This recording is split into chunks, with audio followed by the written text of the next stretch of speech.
Donc je salue tout le monde. J'ai serré beaucoup de mains, je disais tout à l'heure, mais peut-être pas les 150 à 200, paraît-il que nous sommes ce nombre-là. Donc c'est, je pense, la preuve que notre cérémonie a de bonnes raisons. En tant que maire de la commune de Rocles, je vous souhaite la bienvenue. C'est, si je ne me trompe pas, le 5e rassemblement organisé au pied de ce monument, qui devient en quelque sorte le symbole de la lutte que nous avons entrepris, tous ensemble, pour exiger la réhabilitation des fusillés pour l'exemple de la Grande Guerre. Tous ensemble, nous le sommes encore aujourd'hui, élus, militants associatifs et syndicaux, ou simples citoyens, fidèles à nos convictions, dans le respect des valeurs républicaines, unis pour exiger pour que soit réparée une des plus horribles injustices de notre histoire. L'an dernier, je vous avais fait part de mon optimisme sur ce que nous espérons depuis trop longtemps. Un article récent du quotidien La Montagne m'avait même conforté dans mes espérances. Je ne sais pas si vous l'avez lu. Sous le titre « Fusillés pour l'exemple, les réintégrer dans la mémoire nationale ». L'article reprenait des conclusions du rapport d'historiens. C'est une commission qui avait été commandée par le président de la République. Bon, je pense que mes amis vont en parler. Il était écrit « Déclarer que ces soldats sont eux aussi, d'une certaine façon, morts pour la France, constituerait une réhabilitation morale, civique ou citoyenne. » Et le journaliste de La Montagne concluait avec ce que je trouve être une grande lucidité. Il reste à réintégrer pleinement les fusillés dans la mémoire nationale. Hélas, je dois le dire, peu après, mes espérances ont été sévèrement douchées. D'abord, je ne sais si vous l'avez regardé, avec l'émission d'El Kabash, Bibliothèque Médicis. Et puis, avec le discours du président de la République pour les cérémonies du 100e anniversaire du début de la Grande Guerre. Les propos étaient sans équivoque. On a tout juste parlé de pardon, mais jamais de réhabilitation.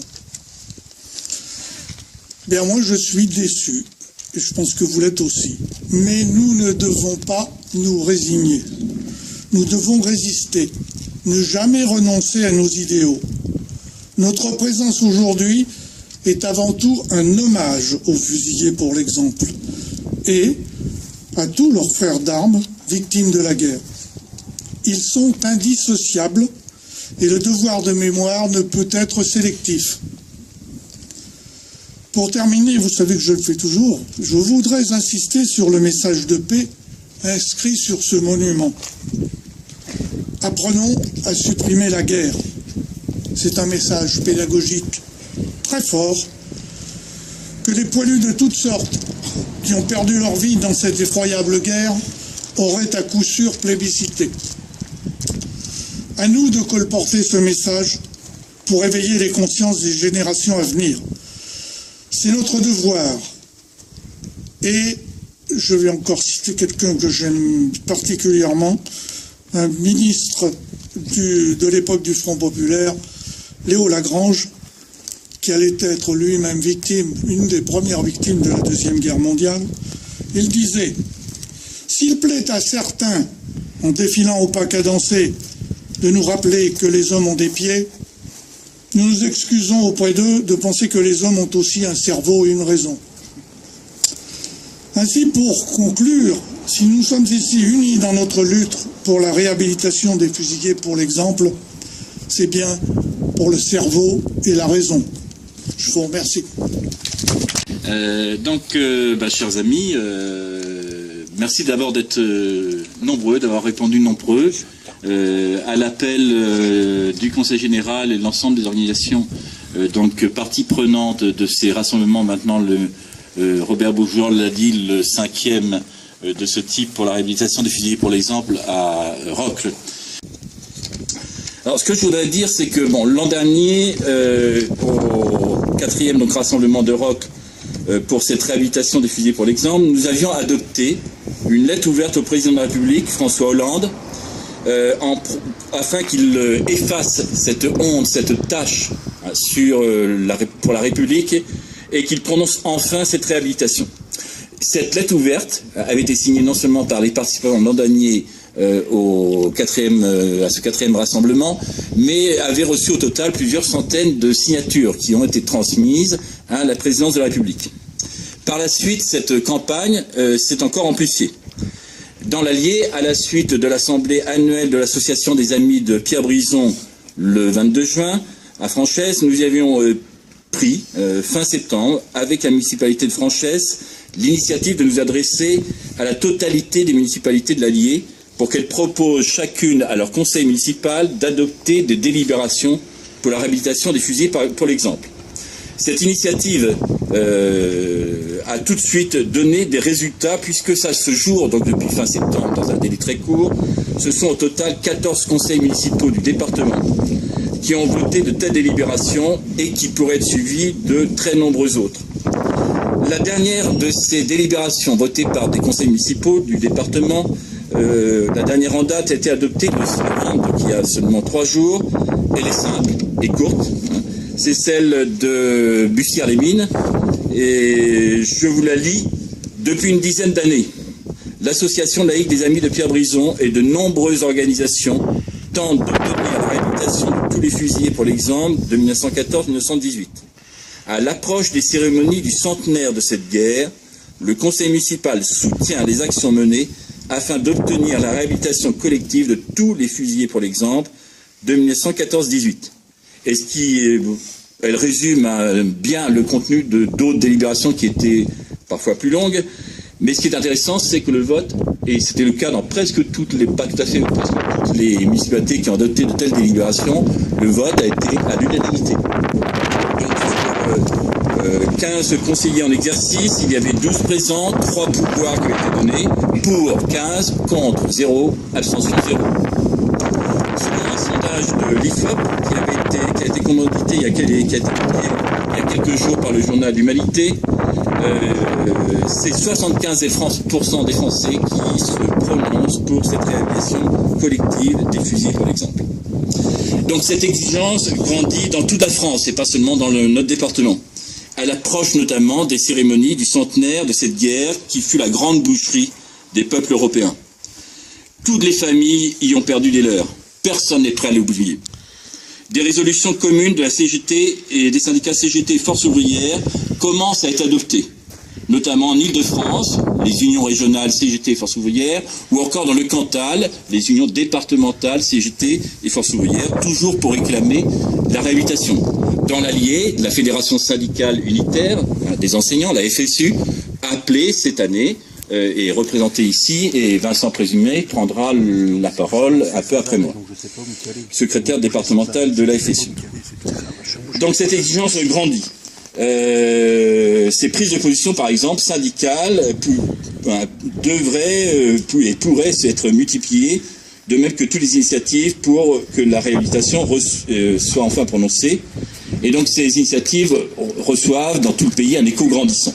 Mais il y en a un qui a préféré rester sourd à cette voix qui monte de partout, qui ne l'a pas entendue, ou plutôt qui a choisi de ne pas l'entendre pour écouter sans doute d'autres voix.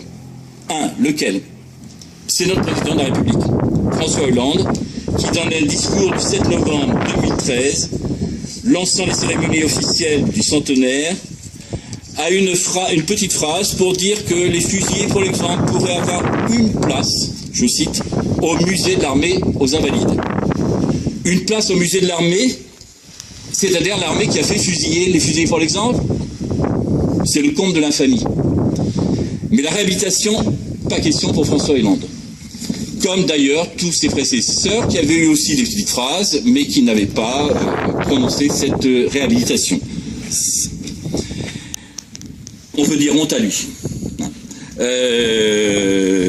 Maintenant, il n'a été sourd, il n'a pas voulu entendre cette voix qui monte.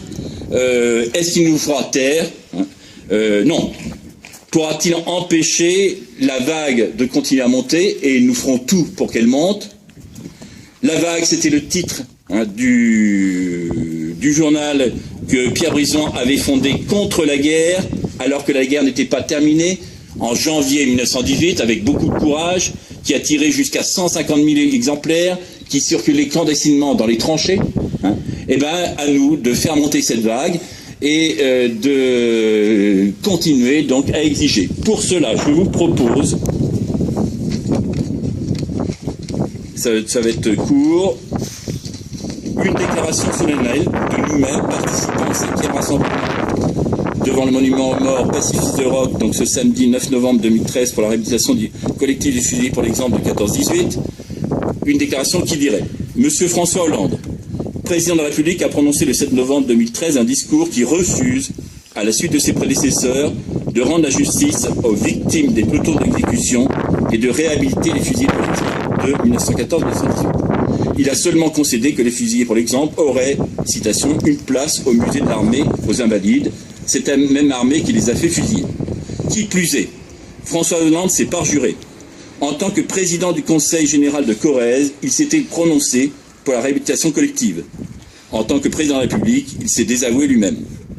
23 conseils généraux, dont celui de l'Allier, 3 conseils régionaux, des dizaines et dizaines de conseils municipaux, dont 14 à ce jour dans l'Allier, ont voté des délibérations ou motions exigeant des fusillés, pour l'exemple, cette réhabilitation des fusillés pour l'exemple de 14-18. Des centaines de signatures de la lettre ouverte du 4e rassemblement de Roques de novembre 2012 avaient formulé cette exigence de justice. Monsieur Hollande, président de la République, a refusé de les écouter. Nous, participants au 5e rassemblement devant le monument pacifiste de Roques, à l'appel du Conseil général de l'Allier, de la Libre Pensée, de la Ligue des droits de l'homme, de l'Association républicaine des anciens combattants, de l'Association nationale des anciens combattants, et amis de la résistance, de la Fédération syndicale unitaire de l'Allier, de l'Association laïque des amis de Pierre Brisson, de l'Association des amis de Montizès, du mouvement d'appel à la région mussonnaise, prenons l'engagement de poursuivre notre mobilisation pour la réhabilitation collective et définitive des fusillés pour l'exemple de 14-18. Nous organiserons une délégation représentative au préfet d'Allier pour porter cette exigence et pour qu'il la transmette une nouvelle fois au président de la République. Avant de laisser la parole, je m'excuse d'être un peu long, je voudrais simplement donner la liste des 14 municipalités de l'Allier qui ont voté des délibérations. Il s'agit de Franchesse, Yzeure, Cône d'Allier, Serbanne, Bourbon-l'Archambault, Saint-Germain-de-Salles, Doyer, Creusier-le-Neuf, Saint-Clément, Bransat, Avermes, Nades, La Ferté-Haute-Rive et enfin Bussière-les-Mines. Je vous remercie.